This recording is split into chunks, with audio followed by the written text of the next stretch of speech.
नमस्कार. लक्षवेधीमध्ये आपल्या सगळ्यांचं स्वागत. मी प्रसाद काथे. नवी दिल्लीतलं वातावरण राजकीय दृष्ट्या पुरतं ढवळून निघालंय. नवी दिल्लीत सत्तेत असलेल्या अर्थात दिल्लीतलं सरकार सांभाळणाऱ्या अरविंद केजरीवाल यांच्या पक्षाचा तिसरा नेता गजाआड गेलेला आहे. संजय सिंग यांच्या अटकेच्या नंतर आपचे सगळेच नेते केंद्र सरकारवर अर्थात नरेंद्र मोदी यांच्या सरकारवर तुटून पडलेत आणि आपच्या नेत्यांच्या विरोधात होणारी कारवाई ही अत्यंत सूडबुद्धीने होणारी कारवाई आहे असं वारंवार सांगतात. प्रत्यक्षात केजरीवालांचं आत्ताचं सरकार आलं त्याच्यानंतर तिथे दारू परवाने वाटले गेल्यापासूनच त्या दारू परवाने वाटपाला सुद्धा वास येईल इतकी भ्रष्टाचाराची बजबजपुरी सुरू झाली होती. तिथे परवाने वाटण्याच्या 60 एजंट होते. एजंटच्या माध्यमातून परवान्याच्या किमती ठरत होत्या आणि ठरलेल्या किमतीच्या वसुलीच्या साठी स्वतंत्र यंत्रणा होती.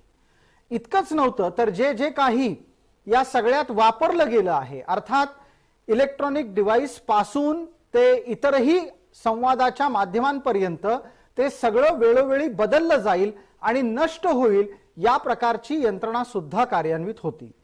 हा सगळा तपशील तपास अधिकाऱ्यांच्या माध्यमातून तपासी यंत्रणांनी न्यायालयासमोर ठेवलेला आहे. अर्थातच आपला तो मान्य नाही आणि त्यांच्याकडून ही सूडाची कारवाई आहे असं सांगितलं जात असतानाच नरेंद्र मोदी सरकार आणि पर्यायानं नरेंद्र मोदी अमित शहा हे दोघं जण अत्यंत घाबरलेले आहेत. येत्या निवडणुकीत त्यांचा पराभव होणार आहे इथपर्यंतचे दावे प्रतिदावे केले जात आहेत. ताज्या घडामोडींमध्ये आपनी राज्यसभेवर पाठवलेले संजय सिंग हे पकडले गेले. हे तेच संजय सिंग आहेत जे गेले काही दिवस सातत्यानं त्यांना का पकडलं जात नाही म्हणून पत्रकार परिषदा घेत होते. आणि याच संजय सिंग यांनी ज्या वेळेला अटक झाली त्यावेळेला मात्र अत्यंत क्रांतिकारकाच्या थाटामध्ये भूमिका बदललेली दिसली.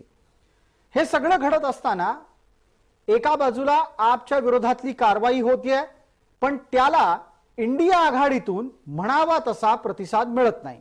ही इंडिया आघाडी अर्थात मोदी विरोधकांचा जो काही गट आहे त्यानं या संपूर्ण प्रकरणापासून एक सुरक्षित अंतर ठेवल्याचं दिसतंय.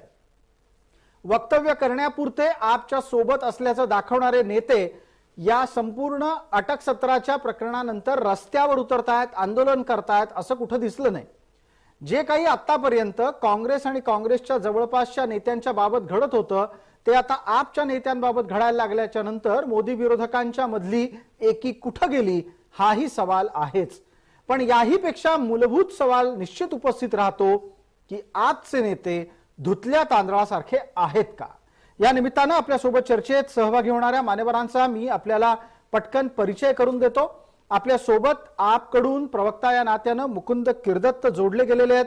भारतीय जनता पार्टीच्या कडून आपल्या सोबत गणेश हाके आहेत आणि राजकीय विश्लेषक म्हणून जयंत माइंडकर आहेत. मान्यवरांना आपण चर्चेत सहभागी झाल्याबद्दल धन्यवाद देऊ, आभार व्यक्त करू आणि त्याच्याच नंतर चर्चा सुरू करण्यापूर्वी एकदा संजय सिंग यांचं वक्तव्य आपण पाहणार आहोत. संजय सिंग यांचं हे तेच वक्तव्य ज्याचा थोड्या वेळापूर्वी सुद्धा मी उल्लेख केला, ज्यात संजय सिंग त्यांना का अटक होत नाही म्हणून वारंवार प्रश्न विचारताना दिसतात. आपण पटकन ते वक्तव्य पाहणार आहोत. आप मुझे बुलाइए ना, ईडी वालों को कहिए मोदी जी मुझे बुलाएं, ये सारे कागज मैं लेके जाऊंगा. और मैंने जब उन्होंने समय मुझे नहीं दिया तो मैंने अपनी पार्टी की स्पोक्स पर्सन रीना गुप्ता जी के माध्यम से शिकायतें भेजी. आज तक मुझे पूछताछ के लिए नहीं बुलाया कि संजय सिंह जी जो आपने ये कागजात दिए हैं इसकी सच्चाई क्या है, इसको नहीं बुलाया. एक बार मुझे बुलाइए. मैं मोदी जी आपकी ईडी को और आपको विश्वास दिलाना चाहता हूं, पूरे देश के सामने उजागर करूंगा एक्साइज पॉलिसी की जांच आप कैसे कर रहे हैं. या चर्चेच्या निमित्तानं आपण पहिला प्रश्न पटकन मुकुंदरावांना विचारणार आहोत. मुकुंदराव, तुमच्या नेत्यांना तर फार हाऊस होती ईडीच्या सोबत जाण्याची, चर्चा करण्याची. मग आता ईडी घेऊन गेल्याच्या नंतर अचानक भीती कसली वाटायला लागली? मला असं वाटत नाही. याच्यात उलट भीतीपेक्षा कालचं जर तुम्ही ईडीच्या चौकशीसाठी न्यायालयात जाताना सुद्धा जे त्यांचं स्टेटमेंट आहे ते जर ऐकलं की झुकेंगे नाही मरेंगे पर झुकेंगे नाही, या पद्धतीचा त्यांचा विश्वास होता. आणि दुसरी महत्वाची गोष्ट म्हणजे त्यांची तेच त्यांनी स्वतःच प्रेझेंट केली. एवढा आत्मविश्वास ज्या नेत्याकडे आहे त्याला कुठून आत्मविश्वास विकत आणायला लागत नाही, तो त्यांच्यामध्ये जन्मताच आहे. आणि त्यांची पार्श्वभूमी बघितलं तर तुम्हाला लक्षात येईल की संजय सिंग हे धुतल्या तांदळा इतके स्वच्छ आहेत आणि त्यामुळे त्यांना ही भीती वाटायचा प्रश्नच नाही. त्यांचं स्टेटमेंट अतिशय क्लिअर आहे. आणि मला असं वाटतं की कालच्या याच्यानंतर ज्या आम आदमी पार्टीचा जो एका अर्थाने बुलंद आवाज जो राज्यसभेतला आहे त्याला कुठेतरी आवाजाला बंद करायचं याचं धोरण दिसतच होतं. राज्यसभेमधनच त्यांना बरखास्त करण्यात आलं होतं, तात्पुरतं का होईना. परंतु त्याच्यानंतर आता ही जी कारवाई ही सगळी एक लिंक आहे. त्यामुळे हे दिसताना असं दिसतं की संजय सिंग याच्या विरोधात आपण सांगता आहात की ही सर्व कारवाई ही निश्चितच द्वेषमूलक आहे आणि पूर्वग्रह दूषित आहे. गणेश हाके, आपल्या विरोधकांना शांत करण्यासाठी भारतीय जनता पार्टी ईडीचं हत्यार वापरते. भारतीय जनता पार्टीचे सगळेच विरोधक अत्यंत स्वच्छ चारित्र्याचे आहेत, हा दावा तुमच्या समोर मांडला जातोय. खरं म्हणजे ज्या पद्धतीनं विरोधक भारतीय जनता पार्टीच्या वरती किंवा भारतीय जनता पार्टीच्या सरकारवरती मुळात खरं म्हणजे ज्या काही यंत्रणा त्या सगळ्या चौकशा करते आहेत किंवा त्याच्यावरती कारवाई करते आहेत त्या स्वायत्त अशा स्वरूपाच्या यंत्रणा त्यात कुठल्याही प्रकारचा सरकारचा हस्तक्षेप नाहीये. त्या स्वतः एक आहे की अशा यंत्रणांना चांगलं काम करण्यासाठीच स्वातंत्र्य सरकारनं आणि म्हणूनच हे केंद्रातलं सरकार आल्यानंतर ज्या ज्या म्हणून जे घोटाळे असतील ज्या काही अशा अनियमितता असतील त्या उघड करण्याचं काम त्या यंत्रणा करतात. आता ते म्हणतात की काल शरद पवार साहेब असं म्हणत होते की ते लोकांना नावही माहित नव्हती. अरे ह्या यंत्रणा तुम्ही पूर्वी कामच करू देत ना.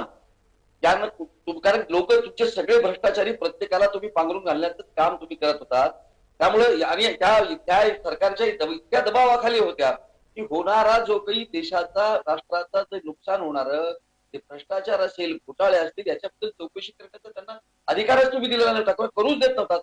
आता या प्रामाणिकपणे या खऱ्या अर्थानं हे सरकार आलं तेव्हापासून या संस्था काम करतायत आणि म्हणून ज्या ज्या प्रकरणामध्ये किंवा ज्या ज्या ठिकाणी अशा पद्धतीचे भ्रष्टाचार असतील घोटाळे असतील अनियमितता असेल किंवा कायद्याचं उल्लंघन असेल या सगळ्या गोष्टी घडतात तेव्हा यंत्रणा ह्या काम करतायत आणि म्हणून लोकांना या माहिती होत आहे. गणेश हाके आपला तर्क पोहोचला. तुम्ही तर्क देत असताना अपेक्षित हे होतं की नक्की कशा प्रकारे काय भ्रष्टाचार झाला यावरही बोलावं. अर्थात पुढच्या चर्चेच्या टप्प्यामध्ये ते आपण बोलाल अशी अपेक्षा व्यक्त करतो. पटकन जयंतराव माइंडकरांपर्यंत पोहोचतो. जयंतराव, आपचा तर्क हा काही नवा नाही आणि आपचा दिलेला तर्क हा तोच तसाच आहे जसा आतापर्यंत इतर मोदी विरोधक सातत्यानं मांडत होते. नक्की दिल्लीत घडले काय? दिल्ली सरकारमधले कुठले दोष आहेत ज्याच्या आधारावर ही कारवाई होतीये आणि त्या कारवाईला बचावात्मक रीतीनं सादर करणं कितपत योग्य आहे? आपला ते परवडणार आहे का? माझ्या दृष्टीने खरा प्रॉब्लेम निर्माण झालाय जिथे जेव्हा आप इंडिया आघाडीत जॉईन झाला. याचं कारण जेव्हा आप आणि काँग्रेस हे एकत्र असतील तर दिल्ली आणि पंजाब आणि आसपासच्या ज्या काही हरियाणामध्ये थोडाफार जो काही आपचा प्रभाव असेल तिथे काँग्रेस आणि आपची जर का युती झाली तर भारतीय जनता पार्टीला ज्या दिल्लीतून 7 जागा आलेल्या आहेत त्यापैकी एकही राहणार नाही याची वस्तुस्थिती याची आकडेवारी दिल्लीच्या सर्व ज्येष्ठ नेत्यांना माहिती आहे आणि त्याच्यानंतर हे सगळं सुरू झालेलं आहे. त्याच्यातनंच एक वाक्य आज की काल मला वाटतं JP नड्डा बोलले की मुळात क्षेत्रीय पक्ष राहूच नयेत. शेवटी आप सुद्धा एक क्षेत्रीय पक्षच आहे आणि हे माझं वाक्य कदाचित काही लोकांना आवडणार नाही पण एक फॅक्ट आहे. काही काळपर्यंत जेव्हा लागोपाठ 3 वेळा भारतीय जनता पार्टी ही काँग्रेसचा दिल्लीमध्ये पराभव करू शकली नाही तेव्हा त्यांनी या अण्णा हजारेंच्या साह्याने एक बुजगावणं उभं केलं. मी फार जबाबदारीने हे वाक्य बोलतोय. अण्णा हजारेंच्या साह्याने एक बुजगावणं उभं केलं. एक प्रकारे आप बराच काळपर्यंत भाजपची बी टीम होती आणि तशाच प्रकारचे त्यांचे एकूण रिझल्ट 2014 आणि 2019 ला आले. पण जसे पण त्यांचे Jayantrao deputy chief Jayantrao minister- Jayantrao एकेकाळी आप भाजपची बी टीम होती असं तुम्ही म्हणता. मग जर ती बी टीम होती तर त्यांच्यावर कारवाईची वेळ इतक्या तीव्र पद्धतीनं का येत जाताना दिसतीये? तर तेच सांगतो हे जेव्हा आता असं झालं की आता भारतीय जनता पार्टी हळूहळू इतकी पॉवरफुल झाली की आता त्यांना कोणताही क्षेत्रीय पक्ष नको, त्यांना एनडीए सुद्धा नको, त्यांना 543 म्हणजे 543 जागी केवळ भारतीय जनता पार्टीचे उमेदवार पाहिजेत, कोणाबरोबरही युती नको. आणि अशा वेळेस ज्या दिल्लीमध्ये नाही म्हटलं तरी त्यांना पहिल्यांदा शीला दीक्षित आणि त्यानंतर अर्थात अरविंद केजरीवाल यांनी जे प्रश्न देशाच्या राजधानीत डायरेक्ट नरेंद्र मोदींच्या समोर उभे केले तेही त्यांना नको. रिजनल पक्षच कोणताही नको. आपण अगदी महाराष्ट्रातही पाहाल तर शिवसेना आणि राष्ट्रवादी हे ठीक आहे. आपल्याकडे आपण merge करून- या निमित्तानं आप आणि भारतीय जनता पार्टी दोघांनाही उत्तर द्यायची संधी देऊ. मला पहिल्यांदा प्रश्न विचारायचा आहे गणेश हाके, ज्या पद्धतीनं आप सुरुवातीच्या काळात भारतीय जनता पार्टीसाठी मदतच करताना दिसत होती, आता अचानक ती शत्रू झाली आहे का? पंजाब आणि दिल्लीमध्ये त्यांचं सरकार येऊ शकतं, भविष्यात ही माणसं आपल्याला अजून अडचणीची ठरू शकतील, या भावनेनं कारवाई सुरू आहे का खरोखरच मद्य घोटाळ्यामध्ये भ्रष्टाचार झालेला आहे? नाही बघा प्रसादजी, लोक काही म्हणू देत, म्हणजे जे विरोधक जे आहेत ते आम्हाला नेहमी सांगतात, कधी एमआयएम आमची बी टीम आहे म्हणतात, कधी वंचित आघाडी आमची बी टीम आहे म्हणतात, कधी आप आमची बी टीम आहे म्हणतात. म्हणजे विरोधकांना आमच्या जे काही यश आम्हाला जे मिळतं आहे त्या अनुषंगाने ह्या ज्या पद्धतीची रचना ज्या पद्धतीने केली जाते आहे ना, ती अत्यंत चुकीच्या पद्धतीची रचना आहे या विरोधकांची. खरं म्हणजे आम्ही कोणतीही आमची बी टीम नाही आहे, आमची बी टीम आहे. आणि ही बी टीम ज्या पद्धतीनं लोक म्हणतात ना, तर मला असं म्हणायचं आहे की माझा आवाज येतो का प्रसाद? नाही गणेशजी, आपल्याला एक विनंती आहे, आपण डीएनडी मोड ऍक्टिव्ह करा, कारण तुम्हाला सातत्यानं फोन येत आहेत, त्यामुळे तुमचा आवाज नीट येत जात नाहीये. मी तुमच्यापर्यंत परत पोहोचतो. दरम्यान नक्की हा मद्य घोटाळा आहे काय हे आपण आपल्या प्रेक्षकांपर्यंत नेणार आहोत. त्यासाठी एकदा आपण ग्राफिक्सच्या माध्यमातून पाहूयात की कशा पद्धतीनं हा घोटाळा आहे असा तपास यंत्रणांचा आत्ताचा दावा आहे.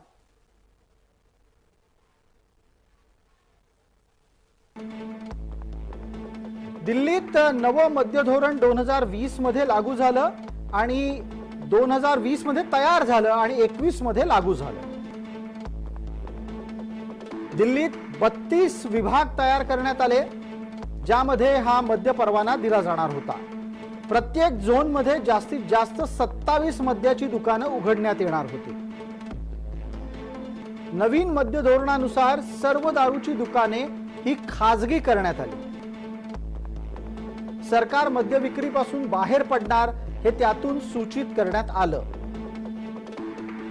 प्रत्येक महानगरपालिकेच्या प्रभागामध्ये 2 ते 3 मद्य विक्रेते असतील असं या धोरणामध्ये सूचित करण्यात आलं. दारूचा काळा बाजार संपवून सरकारचा महसूल वाढवणं अशी या धोरणाची उद्दिष्ट होती. यासोबतच सरकारनं परवानाधारकांसाठी नवे नियम तयार केले. अनेक विक्रेत्यांनी सवलतीच्या दरात मद्य विक्री केल्यानं ठिकठिकाणी गर्दी झाली. विरोधकांच्या आक्षेपानंतर उत्पादन शुल्क विभागाकडून सवलतीच्या दरात मद्य विक्रीचा निर्णय मागे घेण्यात आला. नवीन धोरण अंमलात आणल्यानंतर राज्य सरकारच्या महसुलात 27% वाढ झाली, ज्यामुळे सरकारी तिजोरीत 8,900 कोटी रुपये जमा झाले. तर हे मद्य धोरण कशा पद्धतीनं राबवलं गेलं तेही आपल्या समोर आहे. पण या सगळ्या चर्चेत एक मुद्दा उपस्थित करणं गरजेचं आहे की आपला ज्याला देश बदलायचा होता, ज्याला देशाची स्थिती बदलायची होती, ज्यांना राजकारण बदलायचं होतं, त्यांना लोकांना दारू पाजावीशी का वाटली? मुकुंद किर्दत्त. मुळात म्हणजे आधी तुमच्या या मुद्द्याचं उत्तर देतो मी. दिल्लीमध्ये सर्वात लोकसंख्येवर आधारित पद्धतीने जर दारूच्या दुकानांचं विक्री व्यवस्था जर पाहिली तर दिल्लीमध्ये सर्वात कमी ही दर माणशी किंवा त्या लाखोंच्या लोकसंख्येमागे जेवढी दुकानं हवी आहेत त्यापेक्षा कमी होती. हे निश्चितपणे लक्षात घ्या. उलट पक्षी आता महाराष्ट्रामध्ये फडणवीस आणि शिंदे सरकार असं म्हणतंय की नव्याने दारूची दुकानं उघडा, तेव्हा जो आकडेवारी आलेली आहे ती आकडेवारी अतिशय उघड आहे. ती महाराष्ट्र सोडा इतर अनेक राज्य ही याच्यामध्ये अति पुढे आहेत, ज्यांची पर लाख लोकसंख्येमध्ये असलेली दारूची दुकानं बघता. आता दुसरा प्रश्न, मगाशी भाजपच्या हातींनी अतिशय विनोदी विधान केलं की सीबीआय आणि ईडी ही अतिशय ट्रान्सपरंट झालेली आहे आणि सगळीकडे काम करायला लागली. मग काम करत असताना ही ईडी गुजरातमध्ये काम करू शकत नाही, ती मध्य प्रदेशात काम करत नाही. महाराष्ट्रात 7,000 कोटीचा आरोप कोणी मोदींनी केलाय ना एनसीपीवर. मग त्यांनी स्वतःच जर आरोप केला आणि सत्ताधारी आहेत ते, तर त्यांनी चौकशी नाही केली त्याची. त्यामुळे ईडी सीबीआय कुणाची पोपट बनले आहेत हे आपल्याला सगळ्यांना क्लिअर आहे. गेल्या काही आठवडाभरात जर तुम्ही पाहिलं तर जवळजवळ 8 ठिकाणी ईडी आणि सीबीआयच्या धाडी पडल्यात. या कुणाच्या याच्यावर पडल्यात? तर या सगळ्या इंडियामध्ये ज्या एकत्र पक्ष आलेले आहेत मोदींच्या विरोधामध्ये, त्यांच्यावरती या पडलेल्या धाडी आहेत. त्यामुळे अचानकपणे ईडी आणि सीबीआय ऍक्टिव्ह झाली आणि आता दिसायला लागली, हे भाजपचं विधान अतिशय विनोदी आहे. ठीक आहे, तर आपण या मुद्द्यावर गणेश हाकेंना बोलण्याची संधी देणार आहोत आणि त्याच उत्तराच्या दाखल गणेश हाकेंनी याचाही खुलासा करावा की ईडीचा कायदा मध्य प्रदेश आणि गुजरातसाठी वेगळा आहे का, इतर देशासाठी वेगळा आहे का? आणि तुम्ही जे आता बघा, त्याच्यामध्ये जी हाकेजी बोलतायत, आपली वेळ सुरू झाली आहे. गणेश हाके लवकर बोला. नाही, मी दोन गोष्टी सांगतो प्रसादजी, ज्या बद्दल म्हणजे त्यांचे प्रवक्ते जे बोलतात आणि सांगतात की बाबा की ह्या सगळ्या ईडीच्या चौकशा त्या गुजरातमध्ये का होतंय. अहो मला सांगा, जिथं भ्रष्टाचार होतो आहे तिथंच ईडी चौकशी करते. जिथं मनी लॉन्ड्रिंगचे प्रकरण आहेत, जिथं बेहिशोबी मालमत्ता जमा केल्याचे प्रकरण आहेत, अशा ठिकाणीच या संस्था काम करतात.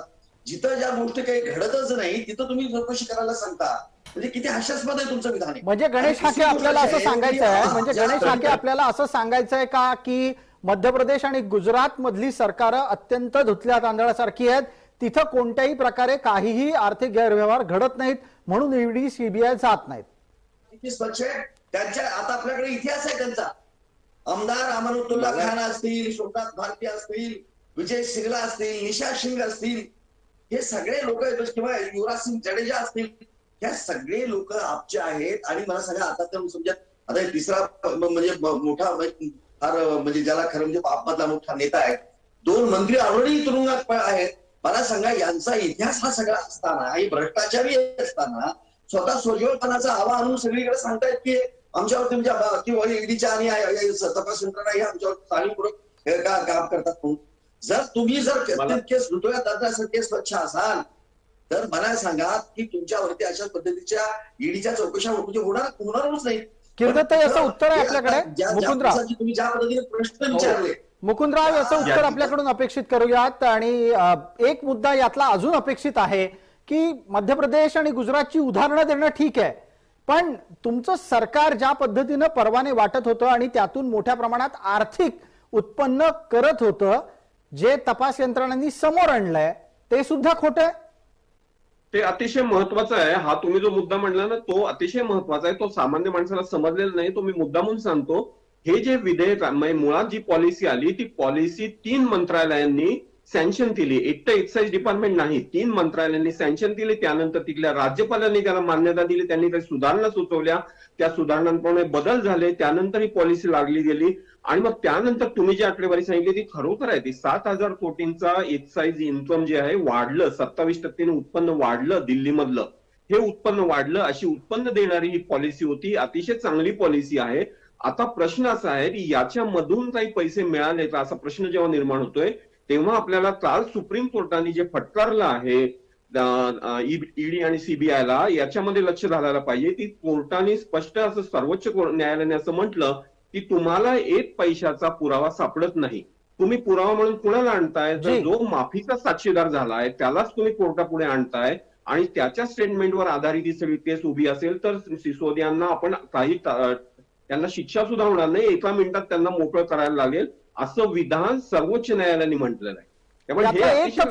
यातला एक तपशील मुकुंदराव आपल्यालाही लक्षात घ्यायला हवा की न्यायालय सातत्यानं काम करण्याच्या पद्धतीवर प्रश्न उपस्थित करतायत, पण ते आदेश देत नाहीयेत, हेही विसरता कामा नाहीये.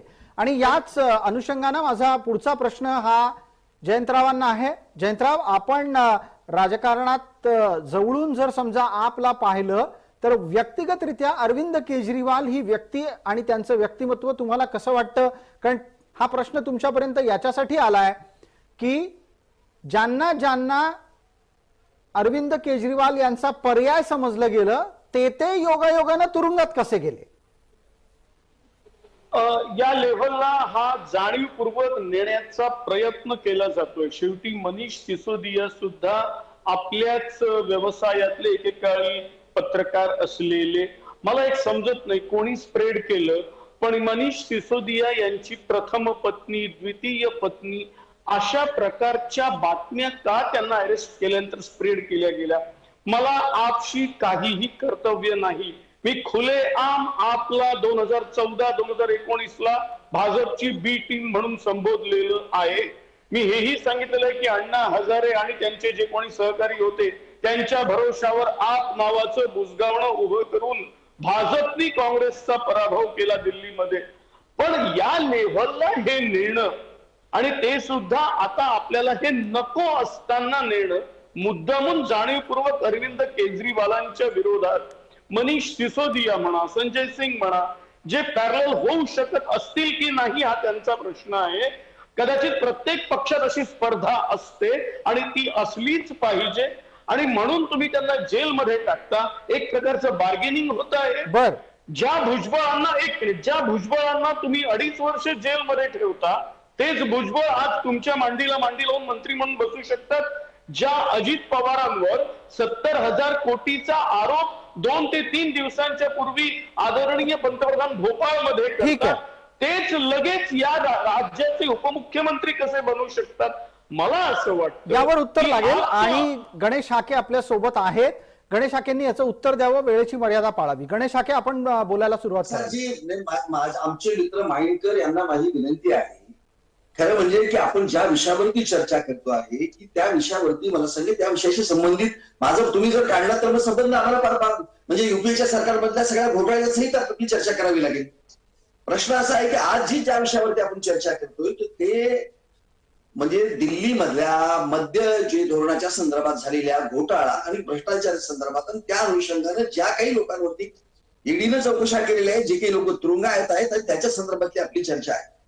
मला असं म्हणायचं आहे की ज्या अर्थी ईडीनं अत्यंत सखोल अशा स्वरूपाच्या चौकशीच्या अंती ते धोरण आणि धोरण कशा पद्धतीने चुकीचं राबवलं गेलं आणि त्यातून कशा मोठ्या प्रमाणात भ्रष्टाचार झालेला आहे हे चौकशी अंती सिद्ध झाल्यानंतरच मला सांगतो ते मंत्री असतील, सिसोदिया असतील, जैन सत्येंद्र जैन असतील, या सर्वांना त्यांनी अटक केली, ते तुरुंगात आहेत. आणि संजय सिंगाच्या संदर्भात सुद्धा पूर्ण पुरावे ते हाती आल्यानंतरच त्यांना चौकशीच्या नंतरच त्यांना ही अटक करून त्यांना आता 5 दिवसाची कस्टडी मागितलेली आहे. दिली आहे, 10 दिवसाची मागितली त्यांना. माझं म्हणणं असं आहे की हे सगळे पुरावे असल्याशिवाय एखादी शासकीय यंत्रणा अशा पद्धतीचं धाडस करू शकत नाही. आणि म्हणून म्हटलं की माइंडकर साहेबांना माझी विनंती आहे की आपण विनाकारण, मला असं म्हणायचं आहे की अशा या सगळ्या प्रकरणामध्ये तुम्ही पत्रकार म्हणून ही सगळी जी काही कार्यवाही होत असेल त्याचं समर्थन करायला पाहिजे. की अशा भ्रष्टाचारी लोकांना, चोर लोकांना हे एजन्सी पकडते आहे, त्यांना शिक्षा करते आहे, या पद्धतीचा मला सांगते वर्तन करत असताना तुम्ही आमचं खरं कौतुक करायला पाहिजे त्या सरकारचं, त्या सरकारच्या एजन्सीचं. तर तुम्ही वाटेल त्या गोष्टीच्या इकडच्या पळवटा, तिकडच्या पळवटा, गुजरातमध्ये काय होत नाही, भाजपवरती कार्यवाही काही होत नाही, कार्यवाही होत नाही, अशा पद्धतीचे फालतू प्रश्न विचारून तुम्ही या लोकांना पाठीशी घालण्याचं काम करतास का माइंडकर? तुम्ही या लोकांना पाठीशी घालायचं का? तुम्हाला कार्य होऊ नये असं मला वाटतं का माइंडकर? नाही, एक ऐकून काय माइंडकर, तुम्हाला असं वाटतं का ते कोणी असतील जे दोषी आहेत, जे भ्रष्टाचारी आहेत, त्यांच्यावरती कार्य व्हायला पाहिजेत की नको?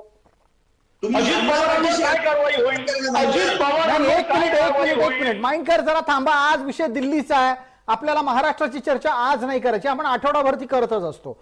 मुकुंद किर्दत्ता आपल्या सोबत आहेत. मुकुंद किर्दत्तांपर्यंत पोहोचूयात. वेळेच्या मर्यादेची आठवण करून देत मला आपल्याला थेट विचारायचं आहे, मुकुंद किर्दत्त, ज्या क्रमाने आपचे नेते अटकेत जात आहेत ते पाहता येत्या काही दिवसात अरविंद केजरीवाल सुद्धा अटक होऊ शकतील का मद्य धोरण घोटाळ्या प्रकरणी?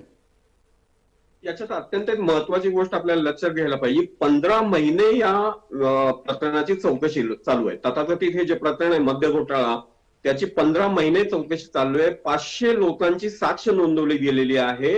प्रत्यक्षामध्ये एक साक्षीदार जो माफीचा साक्षीदार झालाय त्याच्या आधारे कालची सुनावणी झाली. सुप्रीम कोर्टाने सिसोदियांच्या संदर्भात असं म्हटलं की ही साक्ष पुरेशी नाही आणि थोड्या वेळाने त्याच साक्षीच्या आधारे संजय सिंग यांना 5 दिवसाची कोठडी मिळाली. आणि हे लक्षात घ्यायला पाहिजे याच्यामध्ये आरोपपत्र दाखल झालेलं नाही, फायनल आरोपपत्र दाखल झालेलं नाही. ही चौकशी आहे. सिसोदियांना सुद्धा पुढची तारीख पडलेली आहे.